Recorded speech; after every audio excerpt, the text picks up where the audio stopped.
Good afternoon from the UK, everybody. The webinar will begin very shortly. We'll just take a few moments to let everybody join the call.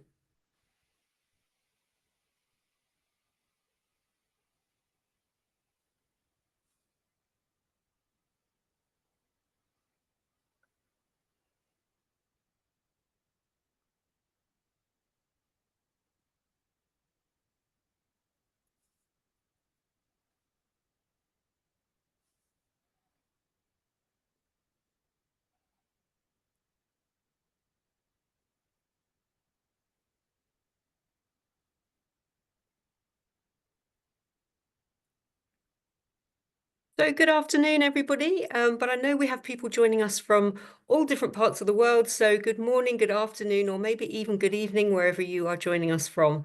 And welcome to our webinar today, which is all about the next steps for government innovation. And in particular, we'll be looking at how kind of the use of technology and digital is being used to transform the way governments do work and deliver their services. I'm Siobhan Bonita. I'm a former UK civil servant, and I'm delighted to be chairing this webinar on behalf of Global Government Forum, which is a publishing house that serves civil servants all around the world. And also, I'd like to thank our knowledge partner today, which is Visa. In terms of the topic of today, so I think it's true to say that governments around the world are using technology to drive transformation and try and facilitate that more innovative approach. Here in the UK, for example, the previous government that we had set out plans to transform public services. They set a target to move at least 50% of the top 75 identified services to a great standard of performance by 2025. And the new administration that has come in has already kind of restructured its Centre of Digital and Data Agencies to create expertise, a digital kind of hub of expertise to drive forward some of that transformation and innovation. So we're going to be looking at lots of issues, including how government can upskill civil servants to use digital, to be more innovative, how technology can help to unlock better joined up services, and how governments around the world, some governments around the world are trying to do a more whole system approach to improving services across government. We've got four fantastic speakers with us today, and in a moment I'm going to introduce each of our speakers, and then we're going to dive straight in to a conversation. I'm going to be putting some questions to our speakers, but we want this very much to be your webinar, you in the audience. So we want to make it a conversation with you. So at any point from now on, please message in your questions and your comments. You should see somewhere on the device you are using a Q&A button. You can use that Q&A button, as I say, from now to message in your questions, and we'll get through as many of those as we can throughout the webinar. So please don't wait to the end. Get your questions coming in as we go through. So in terms of our fantastic speakers, we have got Berna Jonsdottir, who is the CEO for Digital Iceland in the Ministry of Finance and Economic Affairs. Berna joined Digital Iceland as the CEO in November 2023. She's an experienced leader in IT and has served as an IT and digital leader in banking, insurance, health, and retail. And in her current role, her main vision is to simplify people's lives, make public sector processes more efficient, and support the practical use of data. Then we also have Mikko Mattinen, who is director at the Digital and Population Data Services Agency in Finland. Mikko has led digital transformation initiatives across government, including for the Finnish tax administration. And at the European Commission level, he consulted on AI strategies with numerous governments around the world, and has also held senior positions in the private sector, including with Nokia. Then we also have Richard Laycock, who is Visa's head of Global Government Payment Solutions, helping government agencies and a global ecosystem of financial institutions to implement digital payment solutions as part of their government innovation agendas. Richard joined Visa in 2022, following 7 years in the digital payment services at the UK's Department of Work and Pensions. And in this role, he led one of the world's largest centralised government payments and accounting systems, paying out over £212 billion in pensions and benefits payments to over 20 million UK citizens. It's great that you've got both that public sector and now private sector perspectives, Richard. And then last but by no means least, we've got Anna Wong, who is currently the Director of Digital Talent Development at the Treasury Board of Canada Secretariat, where she is focused on developing and upskilling digital talent across the Government of Canada. And Anna's passionate about enhancing organisational performance through digital transformation, leadership development, and effective change management. And she's got a solution-orientated mindset, navigating complex environments and driving large-scale transformations. So I'm sure you'll agree, we do have a great panel with us here today. And as I say, please do make the most of this opportunity and message in your questions when you hear what our speakers are saying. Don't wait until the end so we can make this very much a discussion and a conversation. And I'm going to kick that off. So, Berna, I'm going to come over to you first. It's a very, very broad question, really, but for some of our audience who might not know, could you just give us a kind of whistle-stop overview of Iceland's digital transformation journey to date? Thank you, Siobhan, and thank you for having me. It's a pleasure being here. So you wanted to be short. That's going to be a challenge. That's quite a big question to kick off with. It is, yes. But Iceland we have had a lot of success in our digital journey, and we have risen from in the lists of the maturity levels in digital countries. We have risen from the 11th place in Europe in 2020 up to the 4th place. And for the UN measures, we have risen from the 19th place in 2018 up to the 5th place. So this just shows our success. The secrets of this success was that we got back in 2018-19, we got just a clear focus on the project followed by funding, which is obviously critical. And I mean, the government and the politics even put the digital journey in, high in the priorities. So that was kind of the fundamental decision that was made back then that has, set the tone for the success of the project. And we also got a clear mandate for change.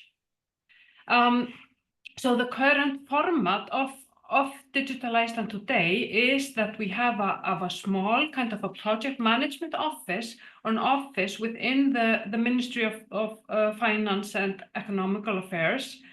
And we only have around 10 to 12 people who work in the office.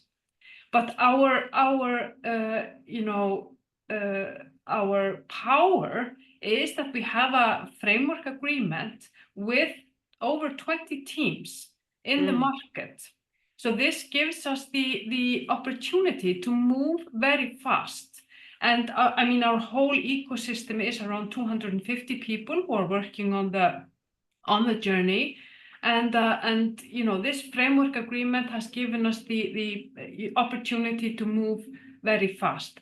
And our technical architecture is very clear. And what we did, we set our strategy so that we would focus on the user. So to be user-centric and to engage in the projects that create value for the users.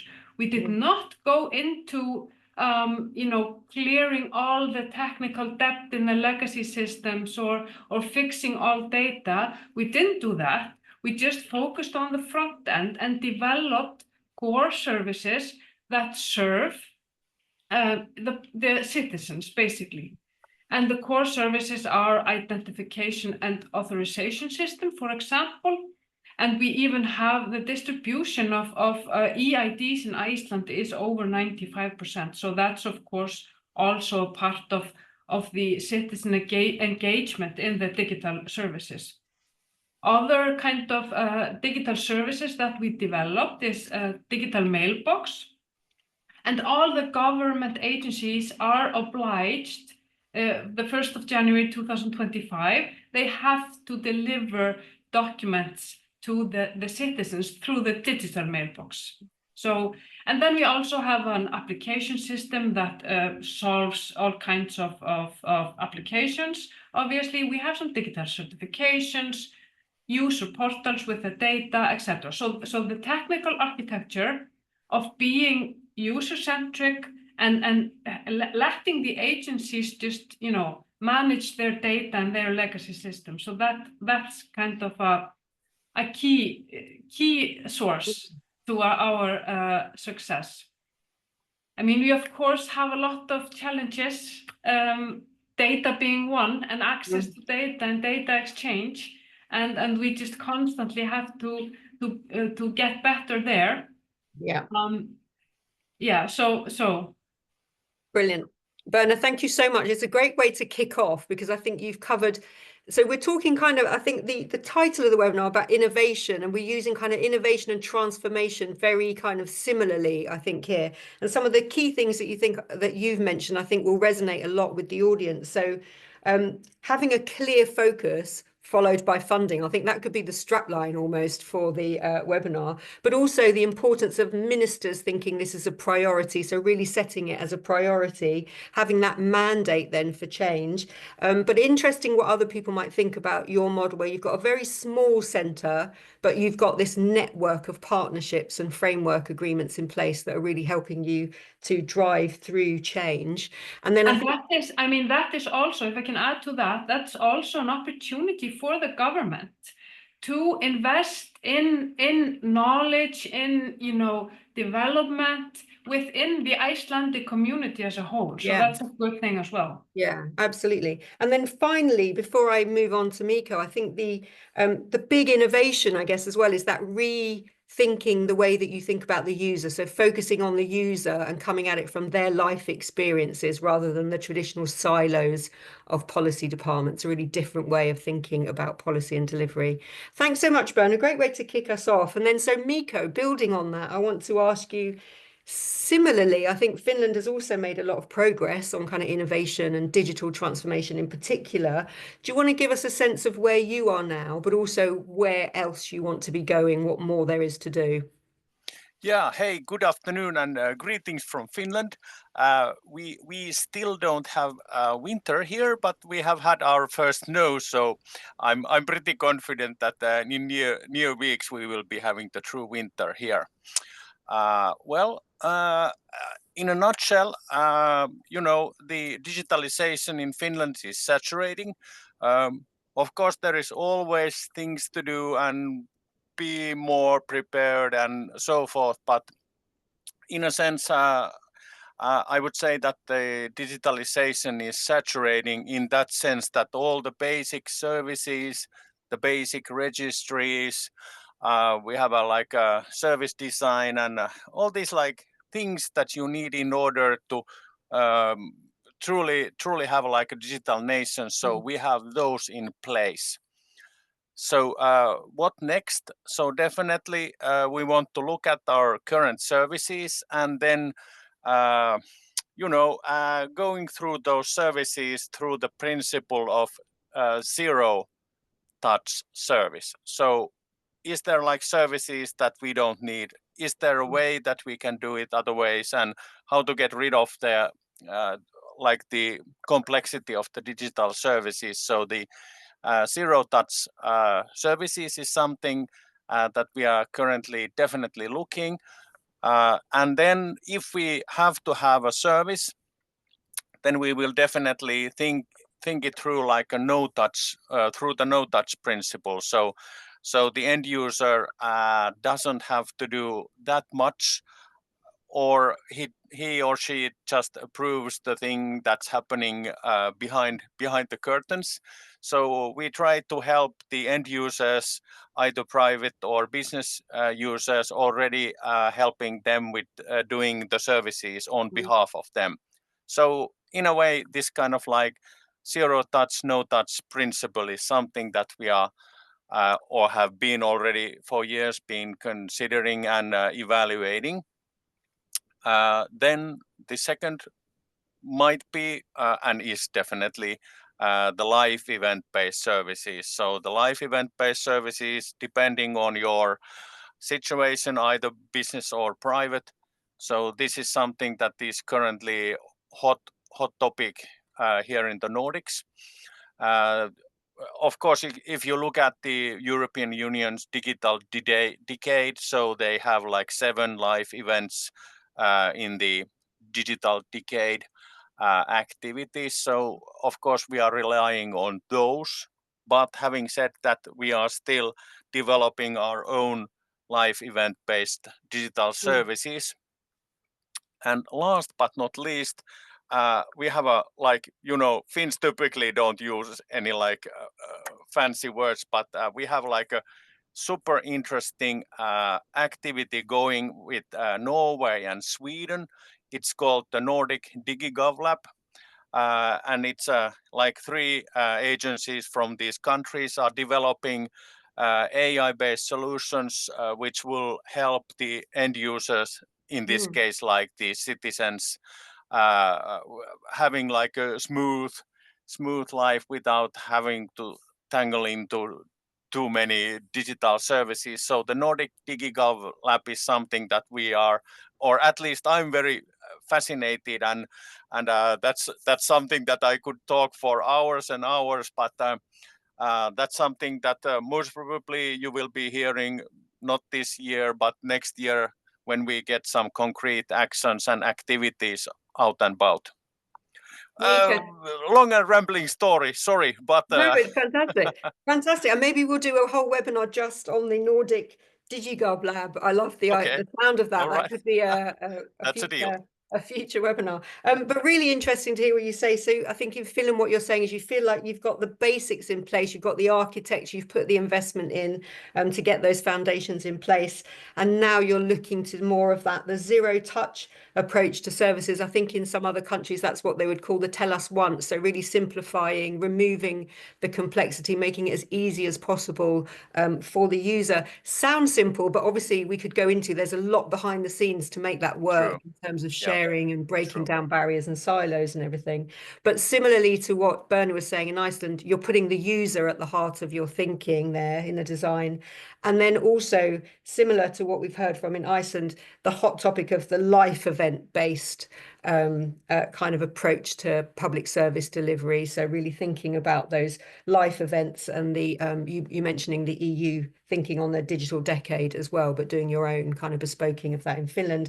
And then on that DigiLab, something that the audience might be interested as well when it comes to innovation. We're always now in our events talking about AI and the use of AI to really drive forward innovation.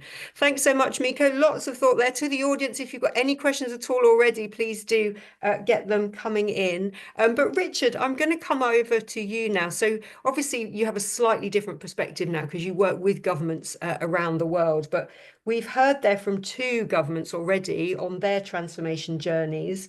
But I imagine you work with some governments and government departments who don't even know kind of where to start, as it were, don't know what they need to know. So how do you kind of approach that? How do you think that departments and officials can better understand what's even possible, the art of the possible when it comes to innovation and transformation? Yeah, thanks, Siobhan. It's really encouraging and great to obviously see what Iceland and Finland are doing around event or life event kind of approach or services to government, which is fantastic. So just a bit of context. So before joining Visa, as you said, I was fortunate enough to lead a critical function in one of the largest departments in the UK government. And we know, governments can be large, complex organizations, particularly like the UK as an example.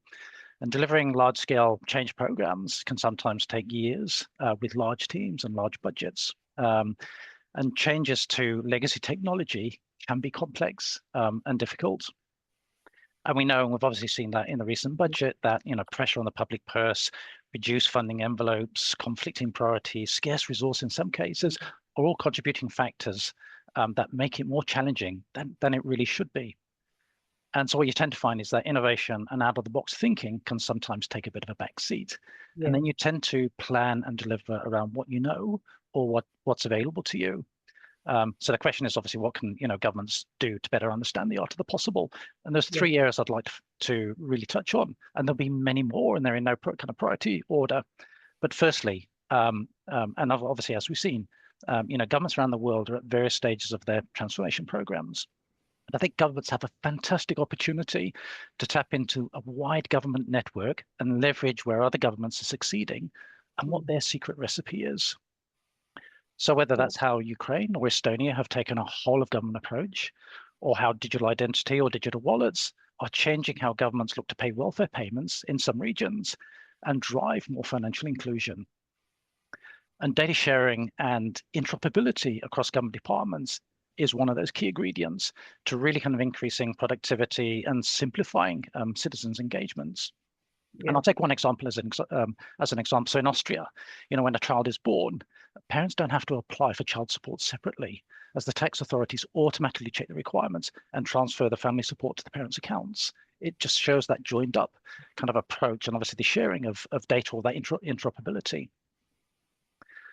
Secondly, as we've seen, governments that draw on innovation both in the private and the public sector really kind of maximize the impact to drive change.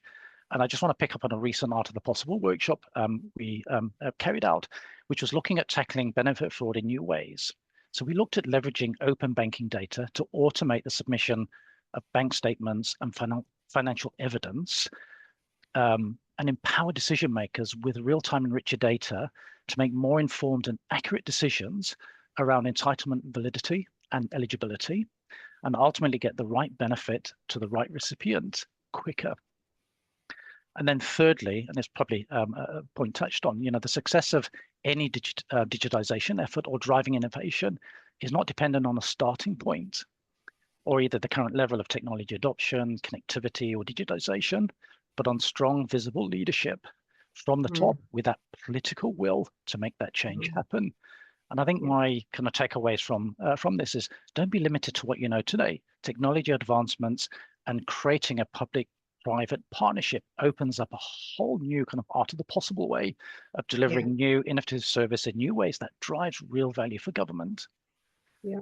And it's sometimes the small changes that can have the biggest impact. Yeah. Richard, thank you so much. Really interesting to hear that perspective. I think everyone here would agree some of those challenges that people are facing in the public sector, the time that change and innovation can take. So how do you measure the benefits when you need to see quick results?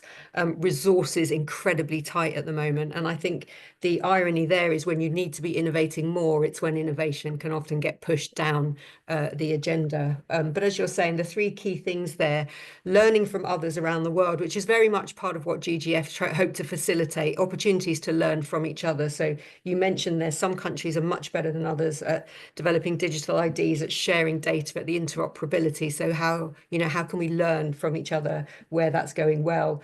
Partnerships with the public and the private sector, an example you gave there of fraud. So where that's working well, huge benefits can be gained from that. And then that importance of leadership, which I think goes back to what Bern was saying right at the beginning, the importance of leadership, and what you're saying, that's probably more important than where your starting point is. So if you have that leadership and you have that vision, then really, really important, and you can drive change. Thank you so much, Richard. And then Anna, I'm going to come over to you now. So, I mean, Global Government Forum, we recently came back from the large Accelerate Gov event in Ottawa, and it was great to hear about so many things going on in terms of transformation and innovation in Canada. So could you just tell me, you've heard now the other three speakers, and building on what Richard said there, how do you see the art of the possible in Canada? Do you think it's going well? Do you think there's more that can be done? And I guess in particular where you sit, what does it mean for the people as well? Yeah, thank you so much, and good morning from Canada. So great to see our colleagues around the world. And just less than a month ago, we had a chance to gather in Ottawa, which was amazing. And I would say as Canadians, we are not shy about taking others' best practices, Richard. So all for that, right? We generally do a pretty good job of seeing, what's out there and how can we best apply it in our jurisdiction. I almost feel a little bit sheepish because Canada is sort of opposite to Iceland or Finland right now, and definitely Estonia, where we have kind of fallen from our high E rankings back in the early 2000s. Canada was one of the first to the 30s, the 40s. And I'm going to say right now, we have a very complex ecosystem.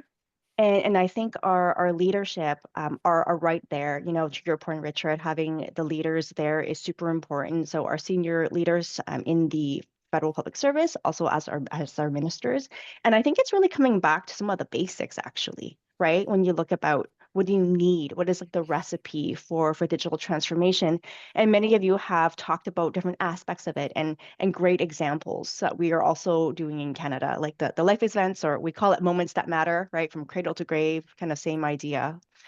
And I think it's going back to those pillars of the people, right? Like, what do we do for our people, for our workforce? What do we do for our policy and processes? What are we doing for technology? Like, it's not, how should I say it? It's simple, but it's not, right? But I think our refocus on this and making it very simple is how we're going to get back, right, from our rankings.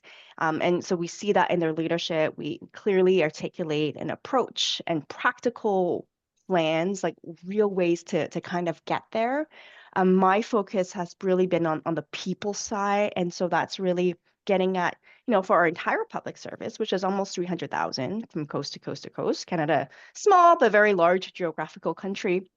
How do we make sure everybody has those basic competencies, right? It doesn't matter. Like, you don't have to be a digital expert, right? You're a finance person, your call center agent, or border services patrol. Like, what are the basics? And we've defined that. We have stolen from across the world, come up with a set of competencies that we really feel all public servants need. It's things like cybersecurity diligence, data and information. It's inclusive interactions. It's how to use digital responsibly. So we have those, we are testing them, we have built learning interventions so that people can start kind of upskilling in that respect. But we also know that we need to kind of close that big gap. I very much agree. And I think in Iceland, it's so great you have that ecosystem and the framework agreements with service providers. And equally, we have things that are similar as well. But internally, we do have a massive skills gap that is only widening. Right. Today, when you think about the longevity of a skill, is less than a few months. So from the time that you learn to do something, like skill defined as something you can do and perform, to when it's outdated, it's a few months at best, and that cycle is shortening. And so what do we do for our people, like for our practitioners and our leaders, based on your role and your personas? And so really happy to see, recently our minister announced a national training fund for those in the IT profession to kind of get at this, and working with our really great partner, that's the union, because this is a shared responsibility, right? Like, it's something that we need to tackle together. So really great to see that. And I feel like if we stick to these basics, we can build again, right? Like those building blocks. And I'll just sort of leave with this idea. I think that often, especially in government, transformation seems very overwhelming. It's like transforming a benefit delivery program, and we have one too. It's like a 10-year, journey, right? Like that is past people's career timelines sometimes, right? Like if you think about it. And so the way that I really like to think about transformation, it's something you can kind of like take home with is to think about in like 50 increments. And so we have this great GovTech conference every year in Canada. It's called 450. And the premise of it is saying, okay, what is one thing you can change in 50 days that you can action? Like, it could be like a small tweak in a policy, or maybe like a practice, right? That you can do in your team. And then what can you build in 50 months? That's about like 4 years. So like a platform, let's say, can be built in 4 years, like reasonably speaking. And so like, what is that? Like, what can you actually do, put into practice, put into production, right? And the cycles. And then finally, where do we want to aspire to be in 50 years, which is sort of like that past our career, most of us, the career timelines, right? And I always go back to the fact that the iPhone, which is what I grew up with in university, like that's when it was released, has only been around for what, like less than 20 years, something like that. So if we could have the iPhone from 0 to 16, I lost track of what iteration we're on, right? Like it's too fast. What can we actually aspire to be in 50 years? And so that's the frame I always think about when we think about transformation and innovation, because it makes it more concrete and it's something that each of us and our teams can take home immediately, as well as aspire to be as an organization and society.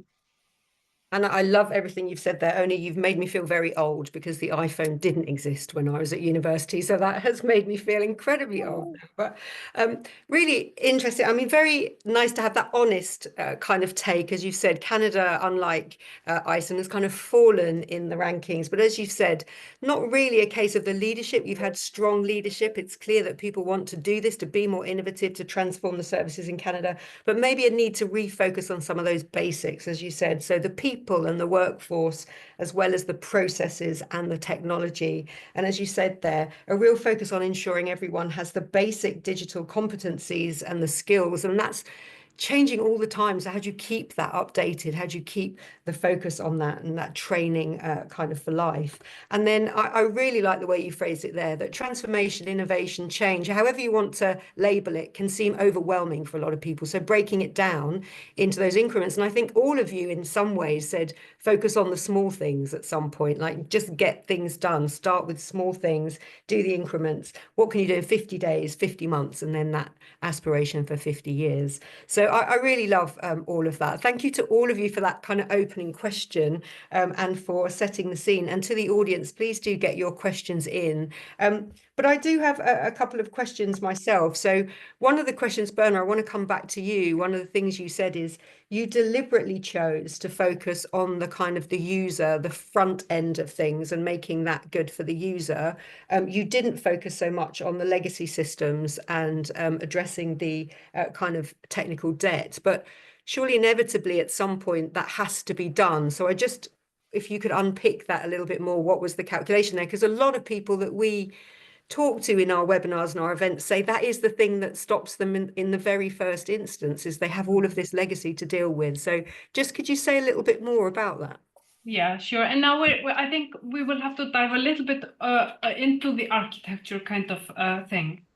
So what we did was that we participated in the development of a clear data exchange product, right?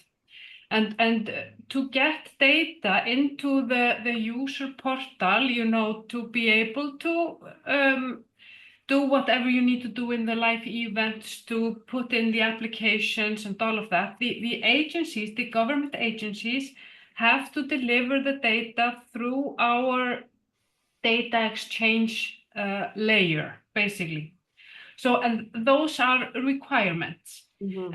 And definitely this has been a challenge because we have you know, scattered data all over the place, and so it's not you know, it's not in a very, and still it's not, you know, in a perfect place, of course. And I think all of us are dealing with scattered data and not too clean data and all of that. But the key element there was that we say, okay, to be able to deliver this service, we have to get the data from the agencies and through this secure data layer. Yeah. And that was kind of our approach.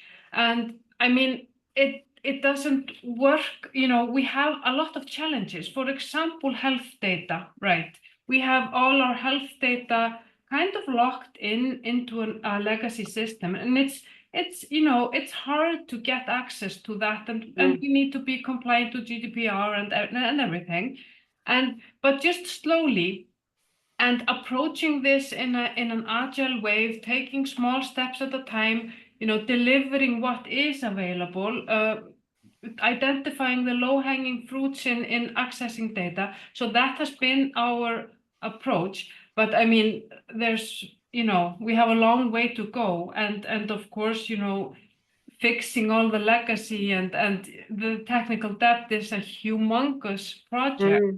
But you know, addressing it in this kind of a matter has helped us a lot. Yeah, thanks. We've got two questions that have come in from Sandra, and I think I'm going to take the second one first that Sandra sent in, which is how do you deal with data privacy when sharing data between systems?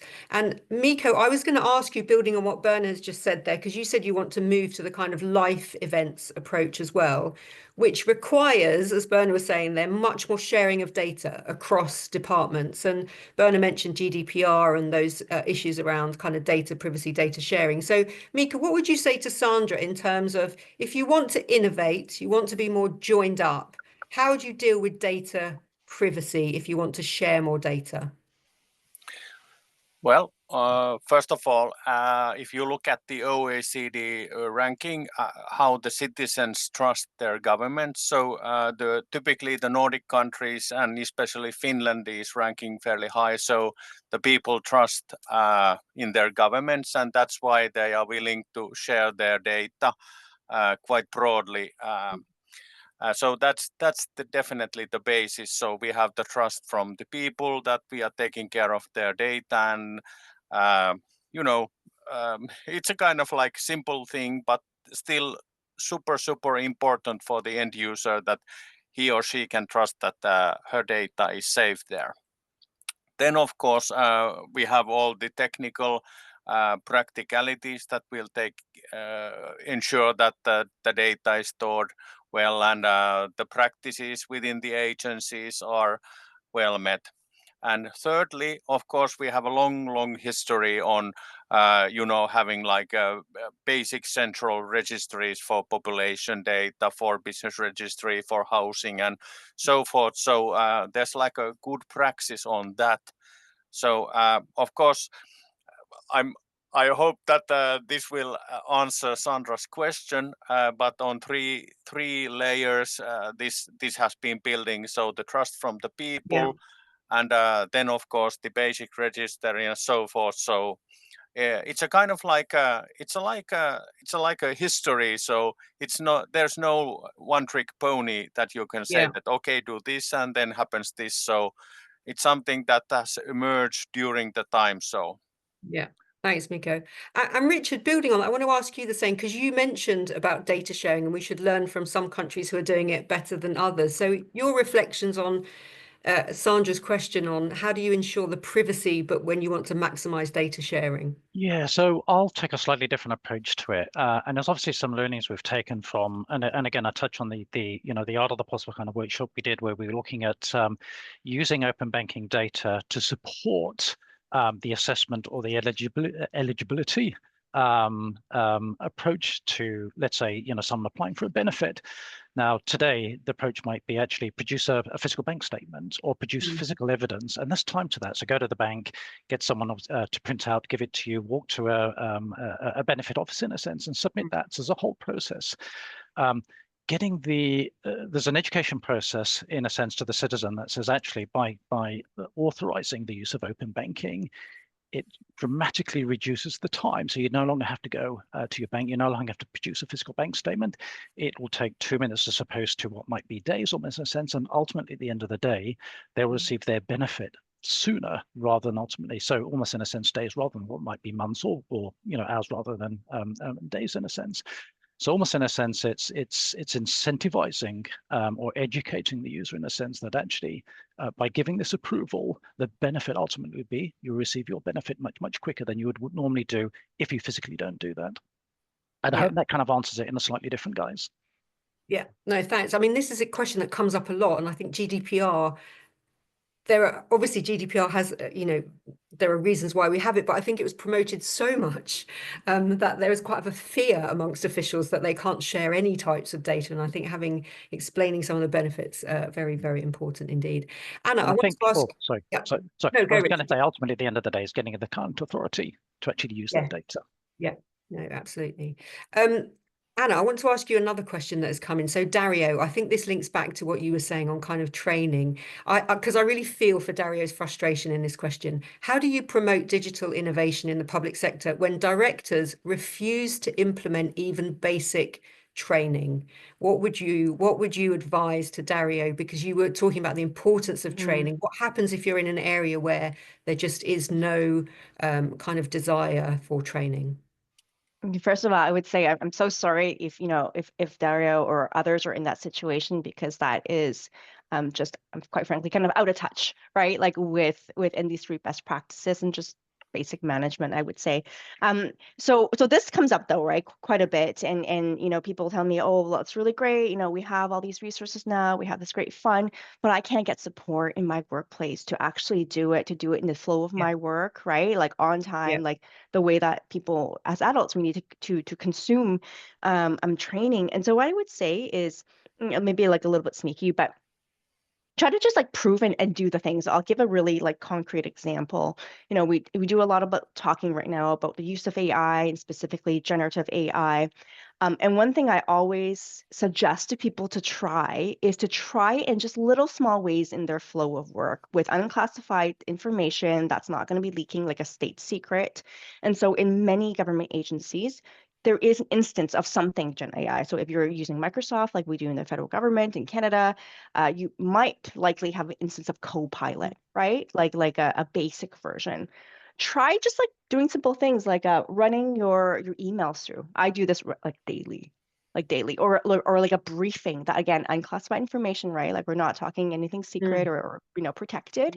And there's just sort of like little bits to show, hey, look, you know what? I was doing this thing, I was trying this thing, and then hopefully your supervisor can kind of notice, oh wow, that was really fast, that was very elegant, right? Like just like stuff like that. And I think it's really unfortunate you have to do that, but if you can do that and it's like prove the point, do the thing, do the small thing, and then kind of build up to a place where like there is no business case against you. It's like actually like you have built the business case for continuing to do this and doing it on a larger scale and hopefully with more colleagues and that sort of stuff. Thanks, Anna. Before I move on to other questions, Berna or Mikko, did you want to say anything about training, the importance of training? What should you do if you're not given access to training? Would you like to start? Berna, over to you. I mean, training is obviously very important, and we need new competencies to deal with all of our projects. What we have done here in Iceland is that we have set up kind of we call it the digital school, and we provide training for employees within the government. So in that case, fortunately, we have not had to deal with funding for that, because that's just something within the system and is encouraging. So, and we always want to explore new ways in training, and I mean we need obviously we need just totally different competencies, don't we? For we need people who can use data more efficiently. Obviously AI, we need the leadership competencies like Richard was mentioning, because it's we need to be leaders as well, and so and we need and the innovation part we need, so yes, it's very important, and we're constantly finding ways to be better in training. Yeah, thanks. Mikko, you're nodding there. Is that similar for the situation in Finland? Well, I was about to tell that, of course, you might already know, but currently Finland is in the public sector. We are in financial constraints. So there's troublesome times with financing different kind of things. So obviously, this leads to a question. So when the money is scarce, how to keep up with the development phase? Berna already told that we have also this online training system where we have been producing heavily content. So luckily we have this set up already there, so it kind of smoothens the impact. But obviously now, because we cannot afford on buying external courses or so forth. So we have to rely on the peer-to-peer support and then training kind of like work. And obviously participating in this kind of like events, great possibility, but yeah, that's a difficult situation when the money has run out. So, but luckily we had already developed the system, so we can some years cope with that one. Yeah, thanks, Mikko. Richard, I want to come to you on the next question. So this was the first question that came in from Sandra. I really like this because Sandra said, in my experience with digitization, we could say with innovation, we're good at creating a service or a program, but we struggle to keep it moving.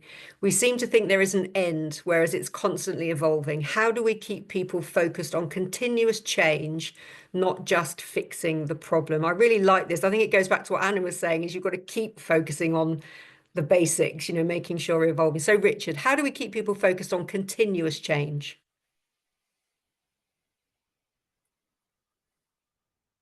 Let me come off mute before I start talking.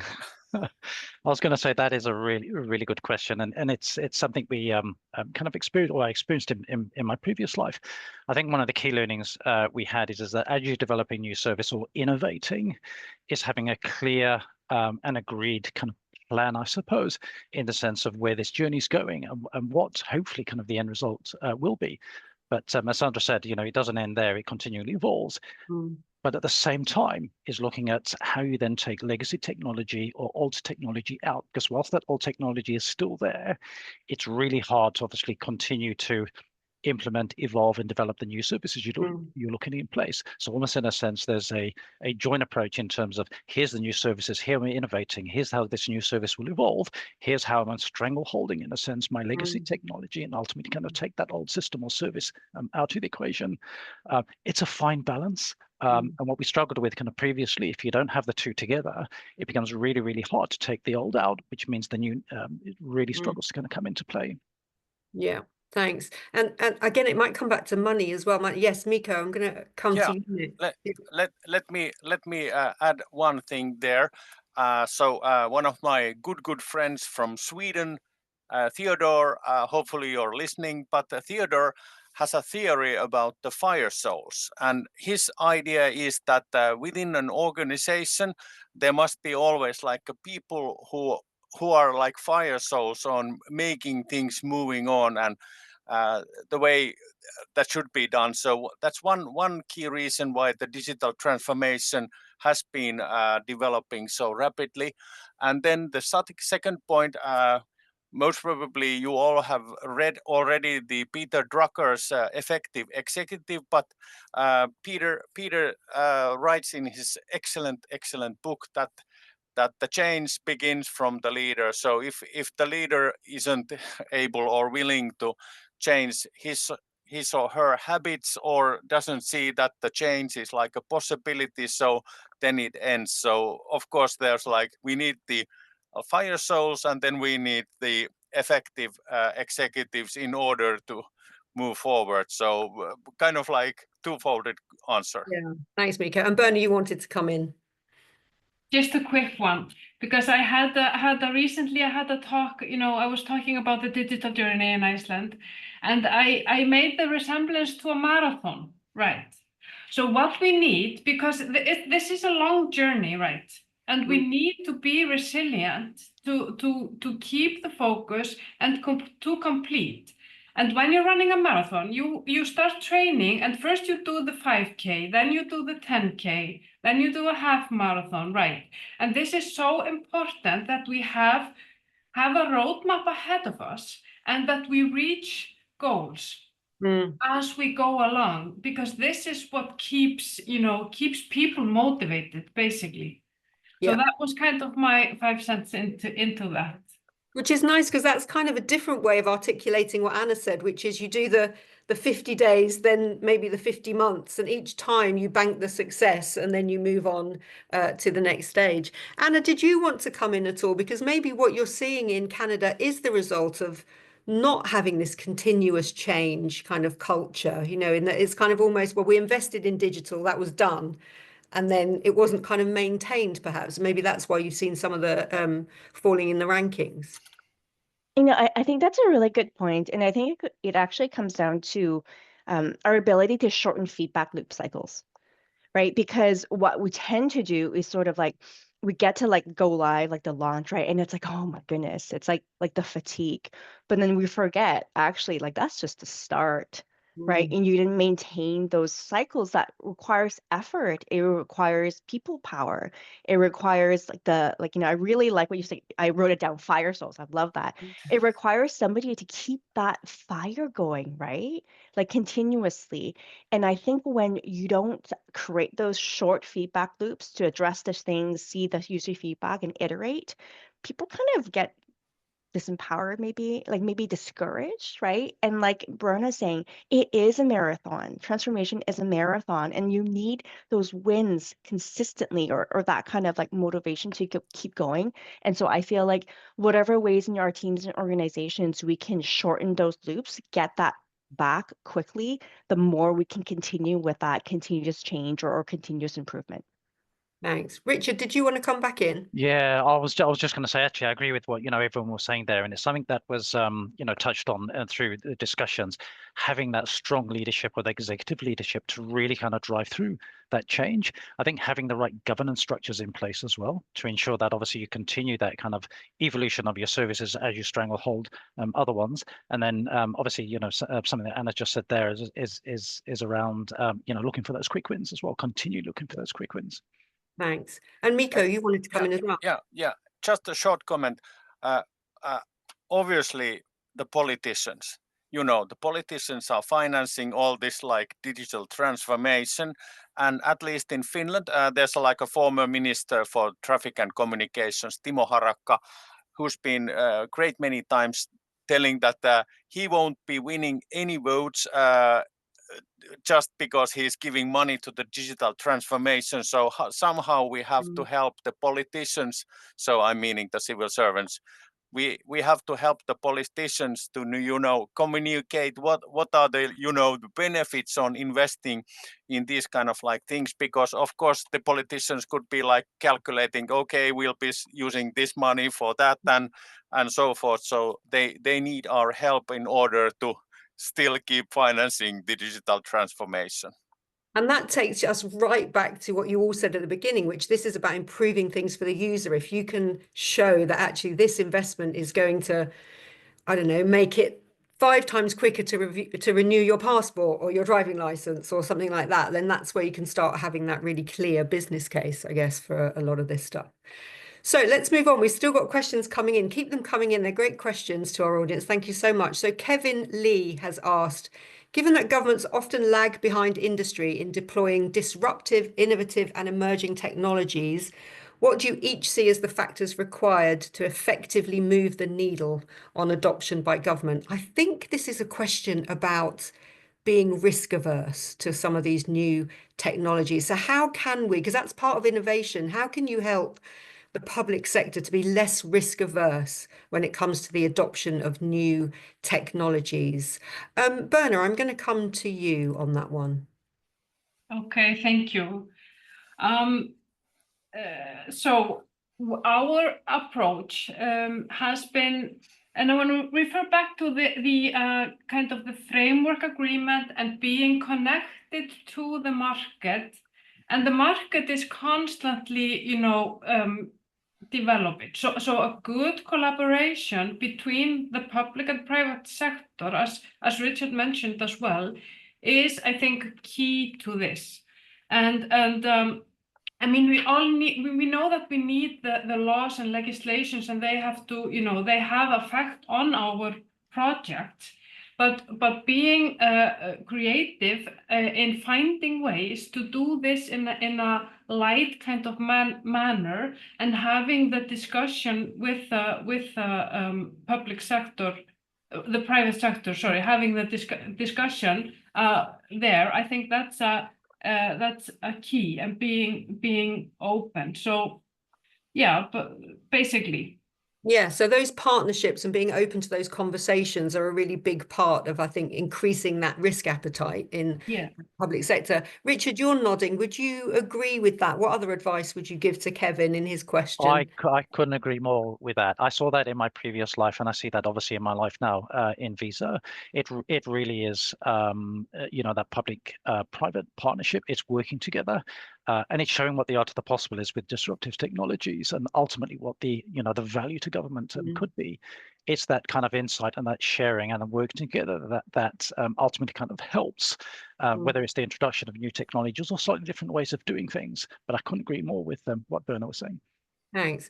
Anna, I'm going to phrase it slightly differently to you. Miko, I will come to you. I'm just going to come to Anna. Same question, but because going back to what you said, Anna, where you're saying to people, you know, maybe start using some of these technologies yourself quietly and then showing the benefits. Is that also a way that we could get people to be slightly less risk averse? Just start using some of them in your day-to-day work and show how the benefits are improving the job that you're doing.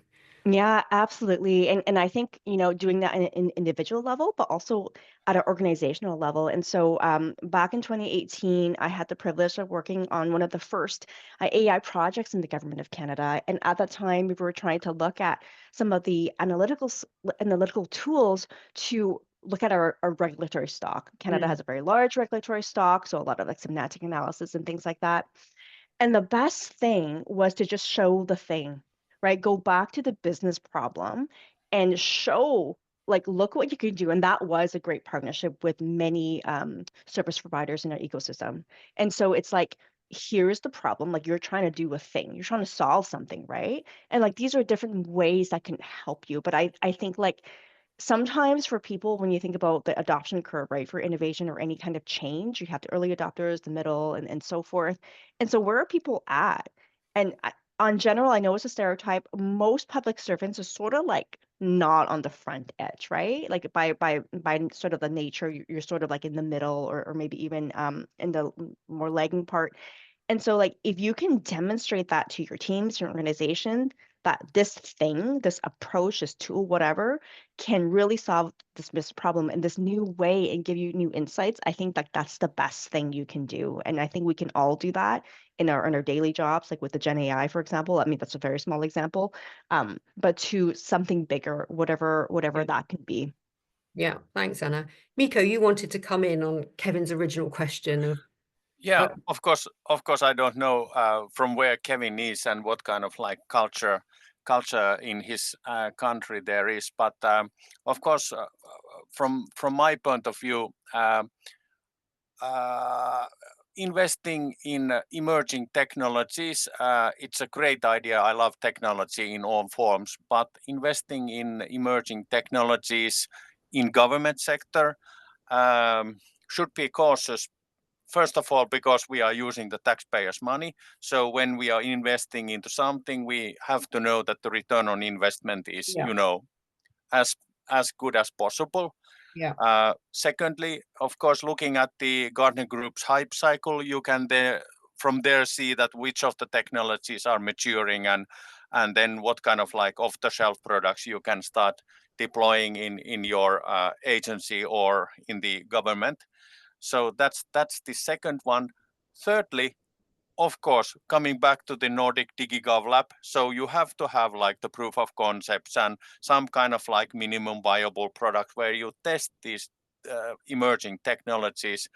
Of course, small scale pilots and then training people and getting the knowledge into the organization, super important. But when you are investing heavily, so I would be looking at the mature technology and then making sure that the return on investment is, you know, it's there. So kind of like a dull answer to Kevin. Hopefully you're not getting depressed because I'm answering this way, but of course, because we are using the taxpayers' money, so it's important to understand the return on investment as well. And do you think on that point of kind of caution with taxpayers' money, do you think there's an element as well of maybe leadership required to give colleagues the space to test and fail? And if they test and it doesn't work well, that's not going to be held against them.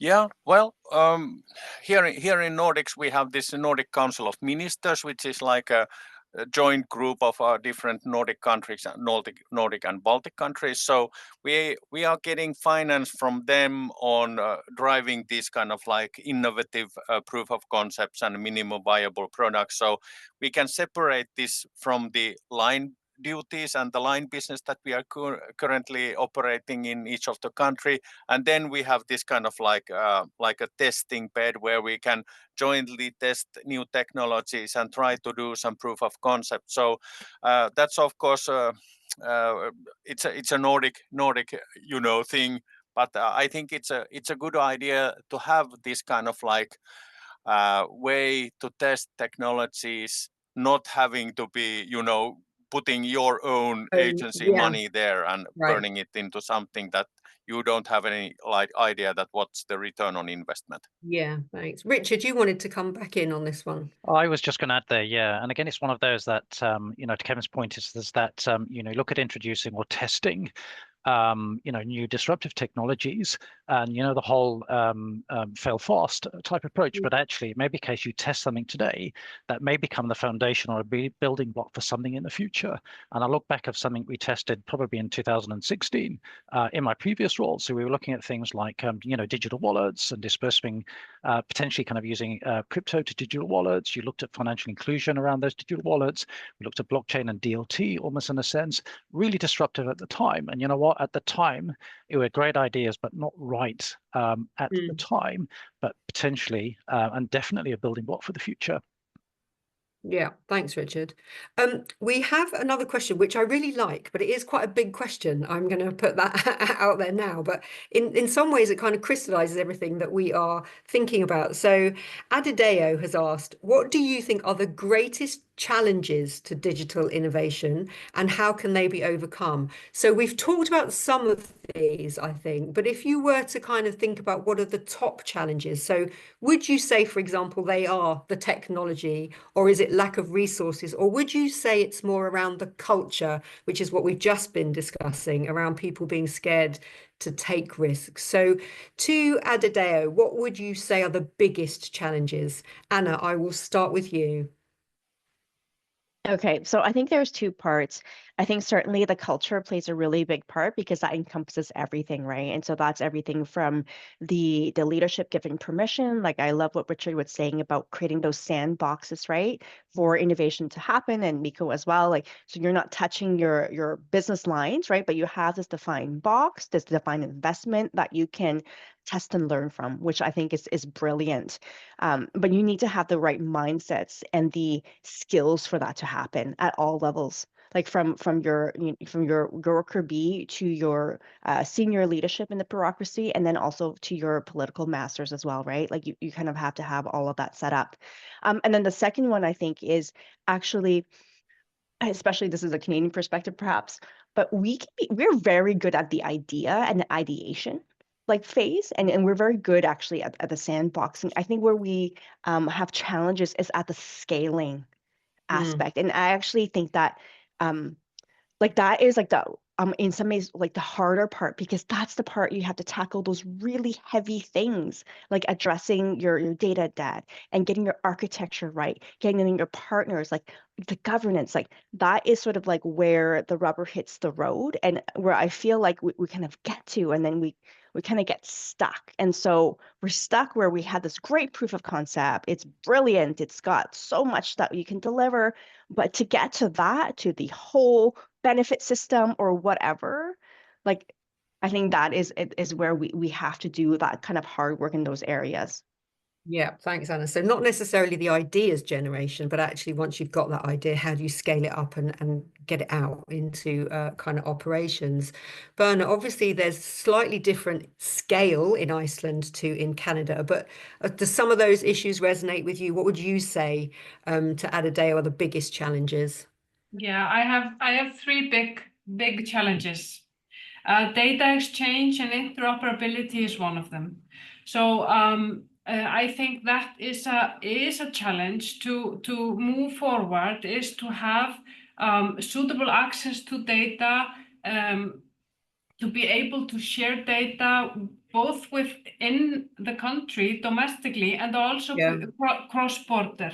Yeah. So this is, and also as we all know, data plays, you know, is the main player in artificial intelligence, and to be able to kind of you know, grow with that.